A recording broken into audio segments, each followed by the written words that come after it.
What's going on? So today, my buddy Banks come up. What's up, everybody? Time to go to work. Time to go to work.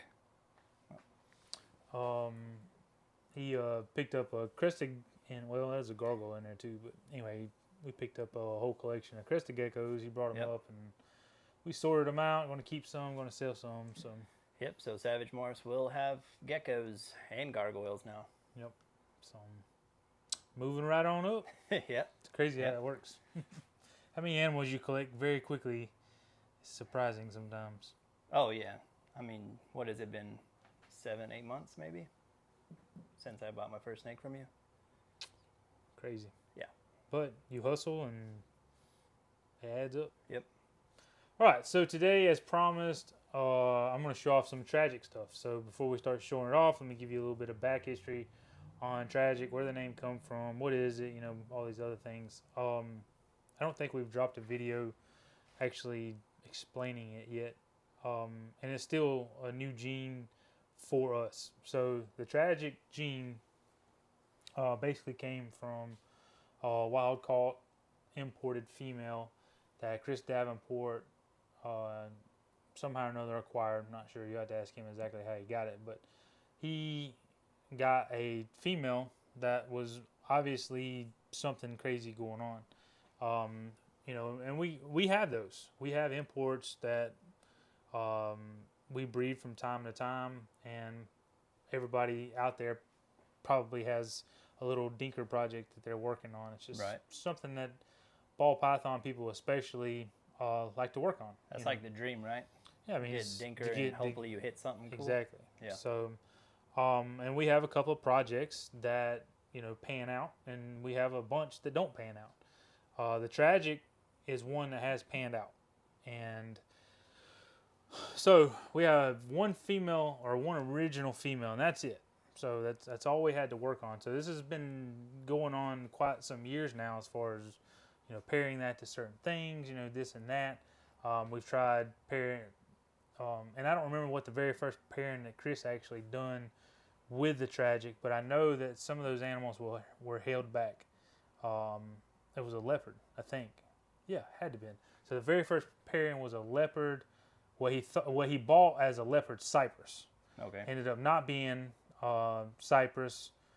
So we just got leopard stuff. So leopard tragics were the first ones made as far as any sort of combos. And then I think there were 3 females. Oh. Leopard tragics. And then there were a couple of male tragics. None of the males got leopard. So long story short, raised those ups. We did breed one of the original tragic offspring back to the mother. Didn't produce anything. I think it was a smaller clutch and didn't produce anything that we thought might have been a super. But we held all those back as well. So fast forward to where we're at this year. So not only do we have the original female, we have first generations that are now laying eggs and breeding. Nice.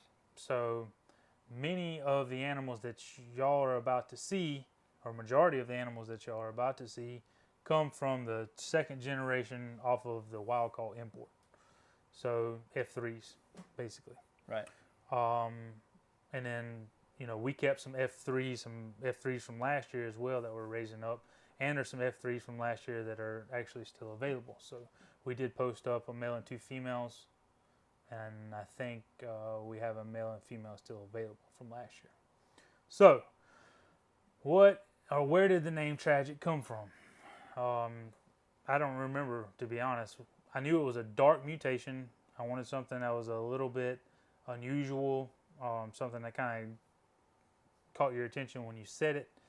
And I threw the name out there. Chris liked it, and that's just kind of what it stuck. So sounds good.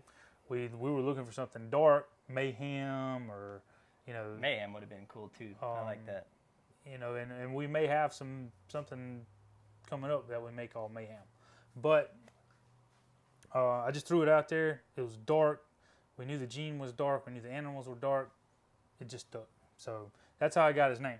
All right. Just a random thing that I threw out there, and it just got stuck.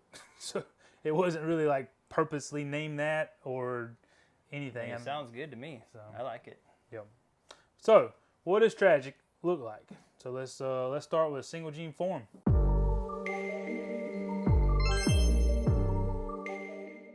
All right, so this is a single gene tragic, and these vary a good bit. Not going to lie about it.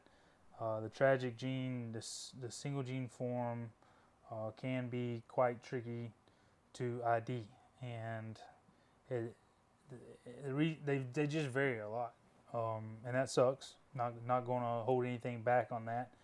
But what we're seeing is this unusual banding across the backs here. You see a lot of these boulders, kind of like what you see with some of the Arroyo stuff. And, you know, it's dark. It's not overly dark. Right.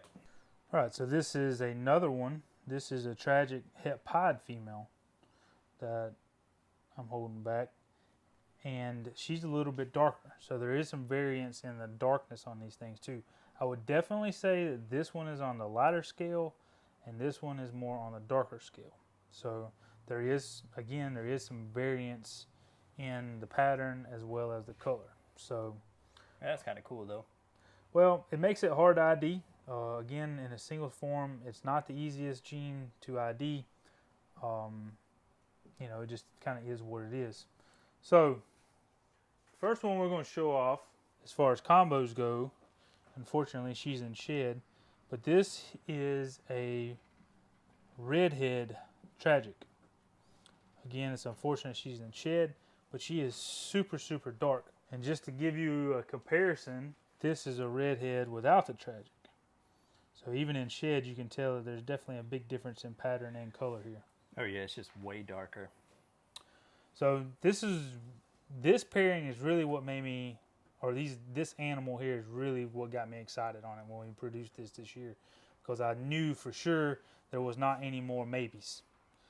Like that it was something? That there definitely was. Now, you know, when people are investing, I have something that I can definitely show them 100% that this is tragic redhead versus, yeah, it's just a project that we're kind of working on. Right. So we can show them the leopard stuff from previous years.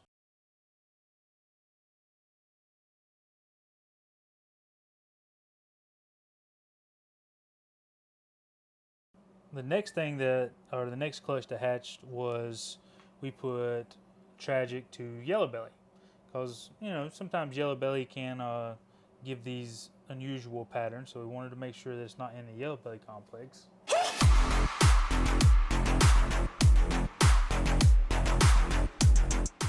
All right, so what we have here is another tragic.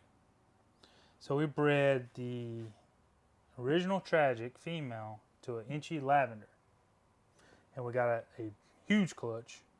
And this is a tragic from that clutch that's 100% het for lavender albino, but it's much, much, much brighter. So I don't know if the influence from the het here is making this super bright. Okay. Or again, if it's the variance in the gene itself again. So, but this isn't what's so impressive. So this is just tragic. That's just tragic by itself. Just het for lavender albino. Because it almost gives it like the inchy banding. Well, this is why we wanted to put it to inchy. We knew it was a banding gene, and look what has happened with the inchy. Wow. Yep. Wow. And that's just inchy tragic? An inchy tragic het lavender.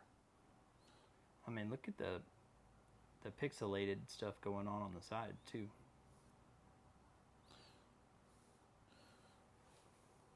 So tragic het lavender, inchy tragic het lavender, and another inchy tragic het lavender. Wow.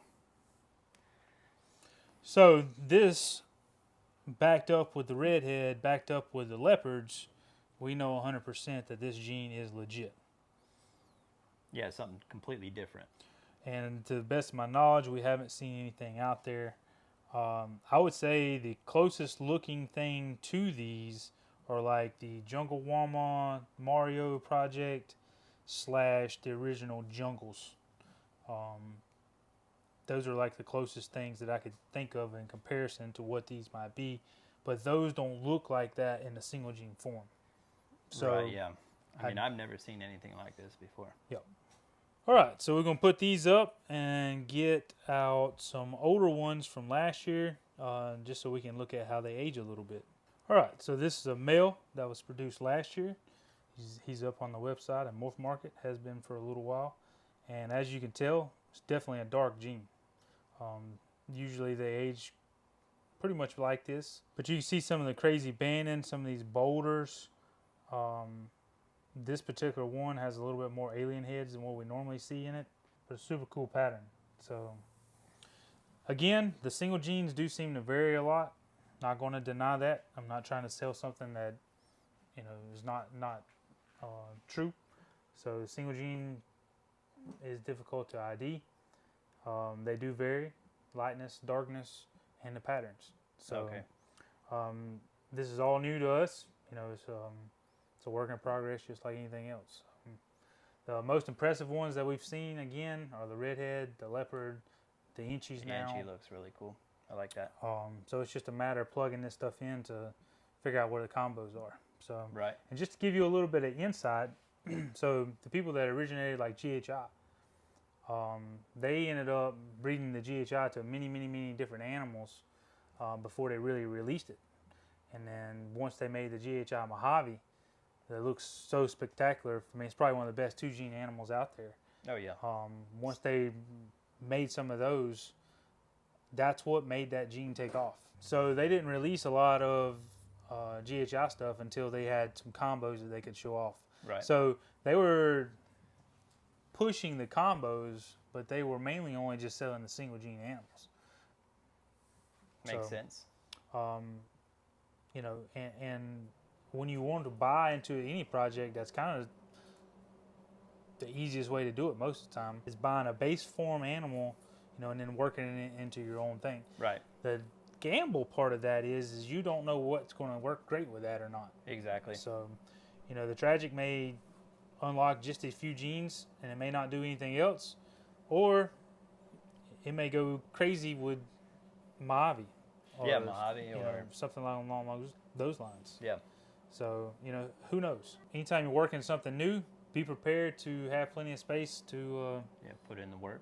To put in the work. So, we're trying to make cool stuff with this gene. If you want to invest into it, we have plenty available. Something like this male would be really good. Yep. I mean, he's almost ready to breed. So,